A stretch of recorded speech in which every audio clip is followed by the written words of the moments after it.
What's up, motherfuckers? Yesterday have started the World Cup, and Salem he made the craziest game of the day. Not maybe I don't know if it's the best, but the craziest game of the game of the day. So let's see the game. Okay, was an either Tran to Tran. He opened with E4, C5, and the Niners defense. Salem likes so much the Niners and the happy positions. And here Tran select the move h3. Okay, of course, white here have 100 moves. He selects h3. Main move was e5, but Saleh goes for a 7-ingen extractor. Okay, a6 was named like the Najdorf, but this is a real 7-ingen. Najdorf is more with a5. This is a 7-ingen. And now Tran goes with g4. This is the Keres attack. One of the most aggressive ways to play against the 7-ingen. And here, D5 was a move who was fashioned like 4 years ago, but nowadays Saleh prefer to go with a 7-ingen, normal 7-ingen. D5 was an interesting possibility, but okay, D5 it was more to equal the game, not to play to win. For example, knight d4 bishop b4, or it takes knight d4 bishop b4 and bishop d2. But okay, bishop b7 is more a move to just go for the victory and try to win. Uh, in a reaching more complicated position. In the opening, I'm not going to stop so much because they play so well, both players in the opening. G5, all of this was typical moves. And here comes the first strange move of Salem, going rook e8. Here the machine say that just knight c5, who is the normal move, followed by bishop d7, and later b5 is coming. For example, bishop e3, here b5 or rook c8. Or if bishop b2, just f6. Knight c6 takes queen h5 and for example a5. That's the that's the best way to play with black. Rook e8, okay, was playable, but the machine doesn't like so much this move. The machine say that this move is either bit strange. Okay, he played that just to play bishop f8, but black good plan in this position is more develop an attack in the queen side, not rook e8 to play bishop f8. This plan is a little bit strange. Okay, this plan used to be better if you want to break in the center, but now look like black plan is just attacking the queen side. Well, of course, it's going to be so difficult because the b3 pawn is a great defender. It's going to be difficult to attack in this structure. But okay, let's see that black can just yes, that the 95 and bishop d7 was better. Okay, rook e8, bishop f2, bishop f8, in d2 takes and b5 good moves. If not, black should trade here to play b5. Long castle, bishop b7, king b1, rook c8. All of this was normal moves. I'm not going to stop so much to analyze them. f4, queen f6, good move. The queen is so well placed on d4, so we can just try to trade it.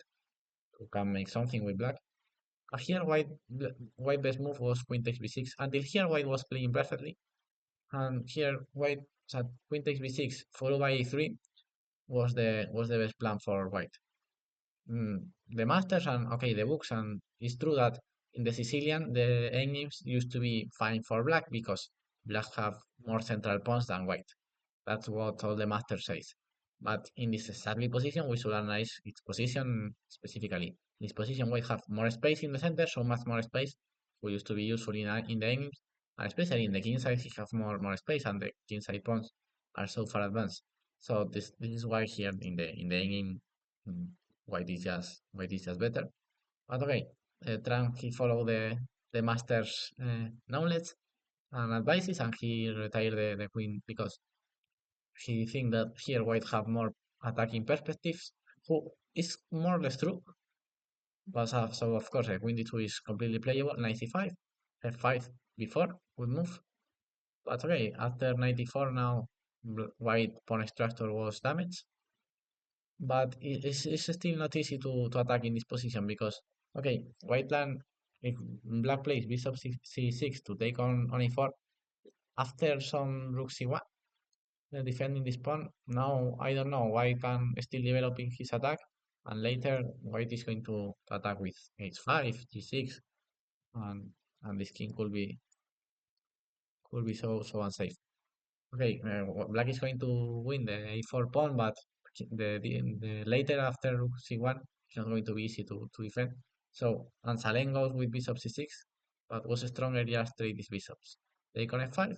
take on g2, and now, for example, queen c6, attacking the queen, attacking on e4. If he trade, and now rook is c8, a5, or rook c5, and the position is more or less equal. The problem of bishop c8 is what I told. After bishop a4, rook c1, I don't know what black is going to still attacking. Okay, now Tran goes with d6, who is a good move, but the machine prefers a little bit to go DLD with h5. He likes more.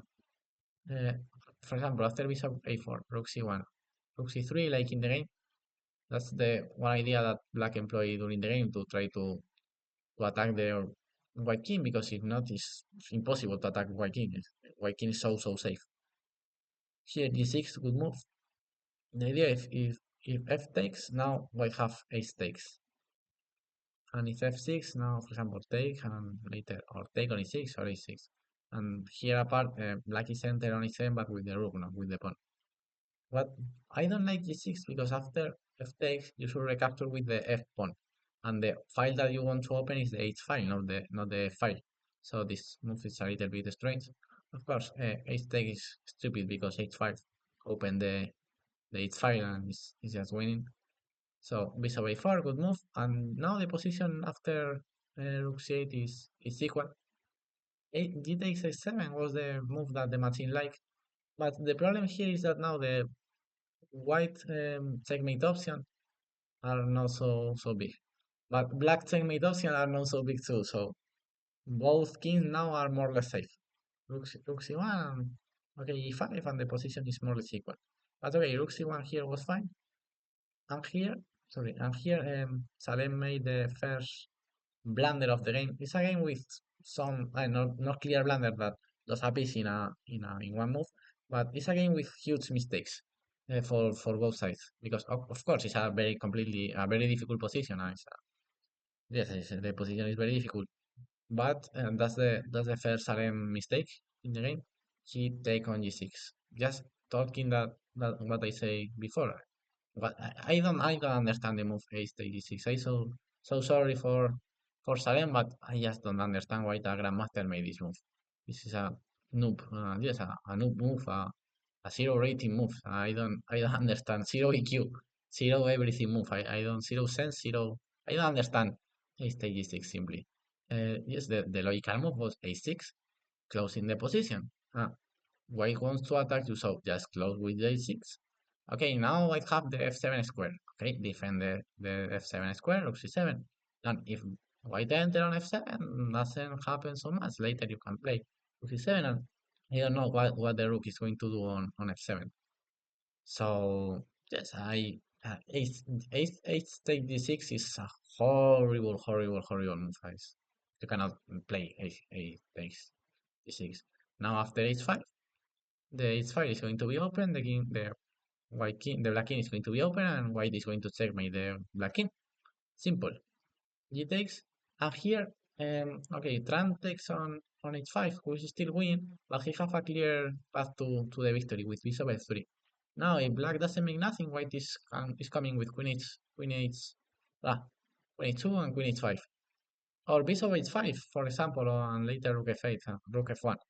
So, but the huge problem of the position and why bishop f3 is so good is that black is not making nothing in the queen side.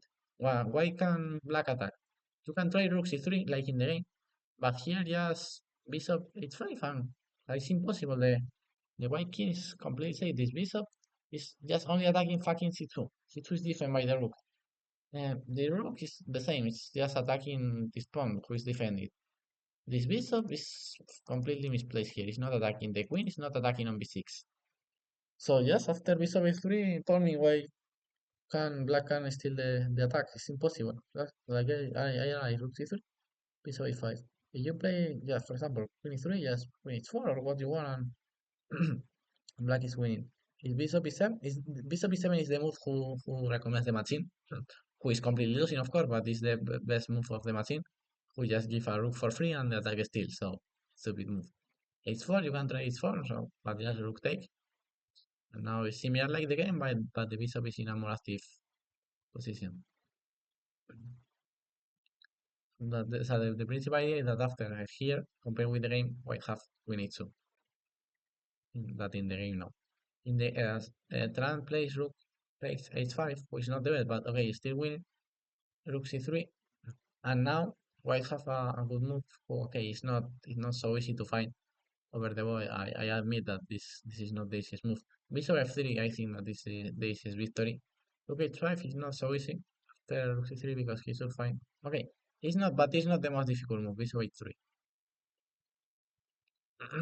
The idea is that black cannot move the rook because this pawn is hanging, and the huge problem of black position is that he have no plan. And if queen e3 now bishop c3 works. But he made the horrible move on queen g5, very bad move. Now black is still in the game with queen e3, good move. And now Trump made his second blunder in a row. And he lost the game in just two moves. He was playing, yes, Trump was playing a great game until here. If he had made bishop f3, he could be a great masterpiece. And I'm talking, oh, great game of Trump. But he made well, first one in a crazy rook h5, and now two blunders in a row. First queen g5, first blunder, and after queen e3, just queen e2, queen e4, sorry, the second blunder, allowing bishop takes e2 with a losing position for white.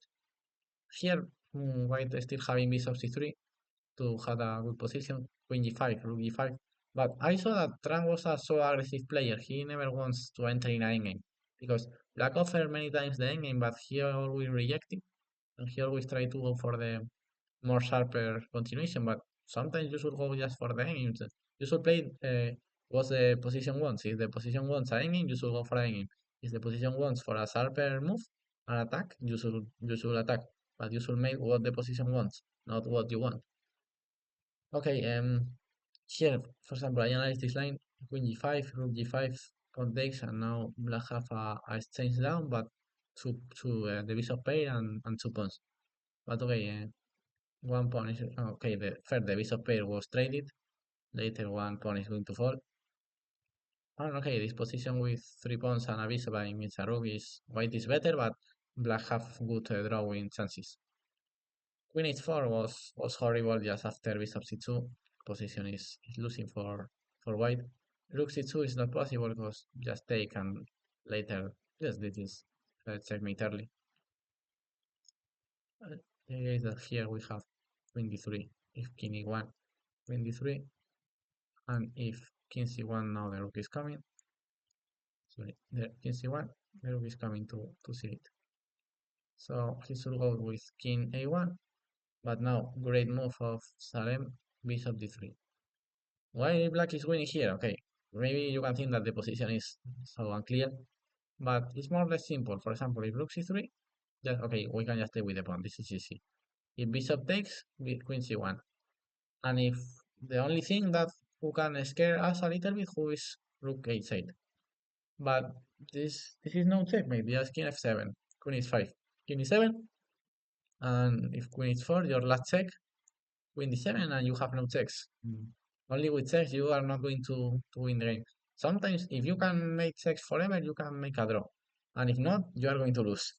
So only checks doesn't win the game. So of course he played rook e1 first. And now rook e8, great move. Threatening rook c1. If he cannot take the queen because rook c1 with checkmate, that's its idea. And he tries to make rook h8, like I told. But yes, this checks doesn't work.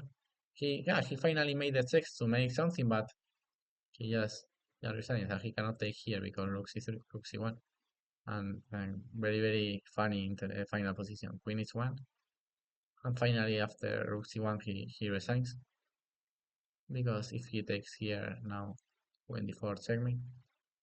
So that's a funny game. Until the move, yes, until the two blunders in a row, Trump was playing perfectly. This until here, the first 25 moves of Trump was perfect. Nothing more to say.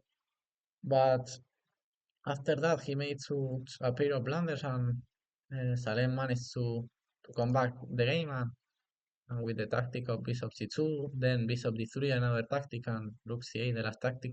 He managed to win the game, who was lost, but okay, Trans fail his, yes, doesn't use his options, and finally Salem take the point, and this crazy game. This is one of the craziest game of no. That's the craziest game of the day and one of the craziest of the year. So I'm analyzing more game of the first round of the World Cup. So let's see the videos. Bye bye, motherfuckers.